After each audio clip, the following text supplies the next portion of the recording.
Thank you so much for joining us. We welcome now Clifton Carroll, Executive Director of the Skills Foundation. Clifton, thanks for coming in. Thank you for having me. So tell us about the Skills Foundation. What do you guys do?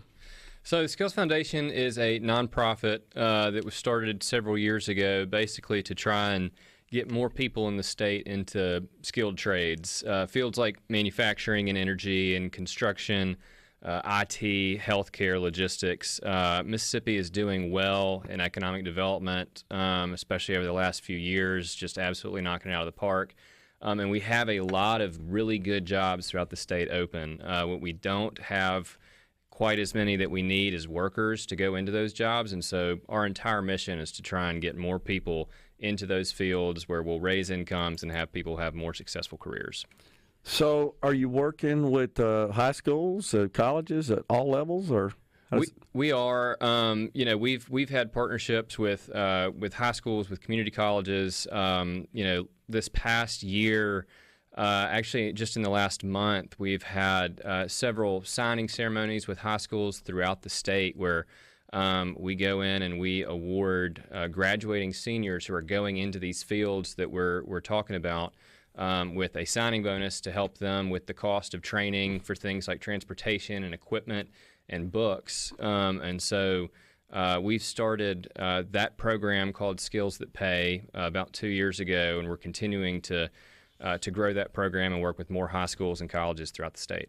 So they're getting a little exposure to good old capitalism there, right? You work for a goal and perform and excel at it, you get compensated for it. That's exactly right. I think that is foreshadowing what's come in their careers. I mean, they're going into high-value, high-demand careers where they're going to be able to make above-average wages at the very beginning with only up to go from there. So, we want to celebrate and reward these students and also send a signal to all other students around like, hey, this is a really good pathway to go into. Yeah. What kind of reaction do you get from the schools? They have been very receptive. We have been very, very pleased and very happy with just the way that they have accepted us and embraced what we're doing. We've worked with counselors, with CTE directors, with career coaches, all sorts of different folks, teachers, administrators, and all of them are very fired up about what it is that we're trying to do. Because I think that more and more people know that, one, there is an issue with stagnant wages in the median and also with all of these open jobs that exist where you don't have to go and accrue a bunch of student debt, where you can get into the workforce earlier and where you can be entrepreneurial and make good benefits and a good career. And so we're trying to tell that message, and I think it's been very well received by the schools. Yeah. So the source of funding is what? So we've been very fortunate to get some money from the state level, from the federal level, and also from private donations from companies. We hope to continue to grow the Skills Foundation and grow Skills That Pay. And we've been very encouraged by the increase in attention and participation that we've seen from industry and the private side. So we're excited about that and hope to see that continue to grow. We're talking to Clifton Carroll, the Executive Director of the Skills Foundation. What about private sector participation? I see some of these awards were sponsored by private companies. That's right. So we had signing ceremonies at 4 schools. 2 in North Mississippi were sponsored by the Tennessee Valley Authority, and then 1 in Petal, Mississippi, was sponsored by Dixie Electric and Cooperative Energy. So we were very thankful for them for participating. We reached out to them to see if they were interested, and right away we got a great response. These companies are as interested as anyone in getting people to go into to good career routes because it's beneficial for the entire economy. When more people are making money, you got stronger communities, you got better economic development, and ultimately it benefits the entire system. Yeah. And you're so right. We have had some significant economic wins with major investments coming to Mississippi being announced the last couple of years in particular has really been strong.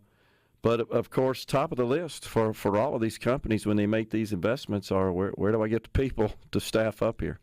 That's right. I would give a lot of credit to Governor Reeves and to the legislature They have not only been doing a great job in economic development, but they also have been really focused on the workforce side. And so, one of the things that they did was they created Accelerate Mississippi, and have put a lot of really great people over there to essentially rewrite the ship that is Mississippi's workforce system. Yeah. And so we're seeing a lot of benefits from it now, but the decisions that are being made are going to pay dividends in the future.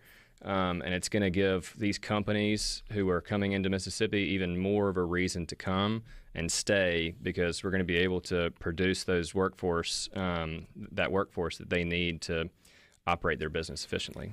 And to your point, the governor in his announcement, for example, on the big AWS project, he said that one of the key elements of landing that deal was the speed to market. And he's absolutely right about that, having had some involvement in that. But, that not only means how fast can they get through all the process, all the permitting, everything necessary to put shovels in the ground and build facilities, but it's how fast can they get the workforce ready to go to work. And that's really what we're trying to do here, is it not? No, that's exactly right. And I think, what you just said is exactly right. They wanted to work with these companies and make sure that they had what they needed to come. We got a huge win in Mississippi by a massive investment that's going to pay all sorts of dividends throughout the economy. And what they got is leaders who decided that we're going to do whatever we need to do to make sure that y'all have the space you need, to make sure you have the workers you need, and everything else that goes into those decisions. And so I think the workforce component is a huge portion of that. I think that there's already a ton of work being done by our community colleges, our universities, our high schools, and all throughout the education spectrum. You see people who are already starting to put things in place to where we can make sure that this project is successful, and any that come after it are successful as well.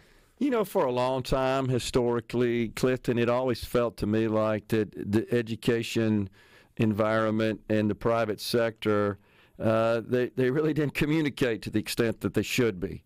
And so we're educating people, and maybe they're acquiring skills, but then when they look for jobs in the workforce, the employers say, well, that's not the skills we need, because there just wasn't any collaboration and cooperation. But that has changed dramatically, especially in the state of Mississippi the last few years, wouldn't you say? Oh, it has. And I think that is one of the things that has been the most encouraging with this workforce piece, is that you see a lot more engagement from companies because it is necessary.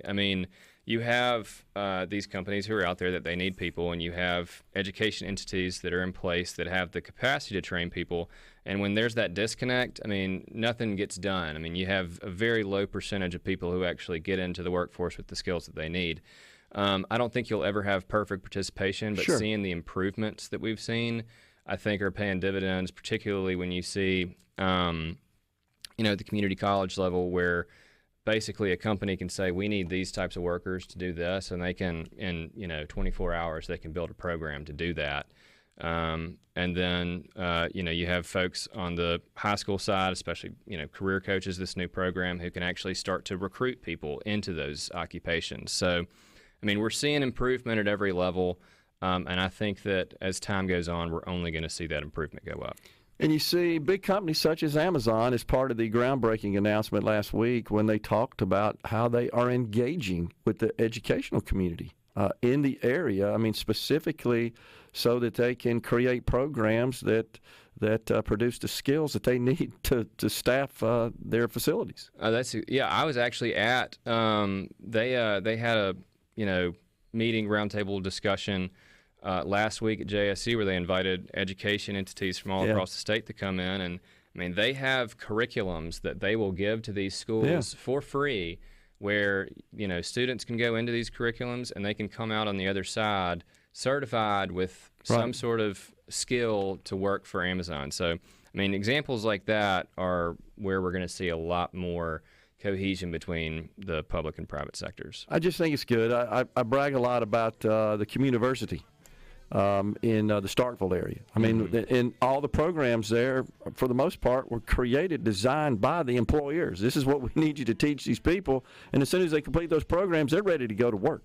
It's a perfect example of industry saying, this is what we need, and the education sector and the public sector responding and saying, all right, we're going to get that for you. Yeah, I think it's awesome. Well, keep up the great work. Appreciate the Skills Foundation. Clifton Carroll, Executive Director of the Skills Foundation, has been our guest. Thanks for coming on, Clifton. Thank you for having me.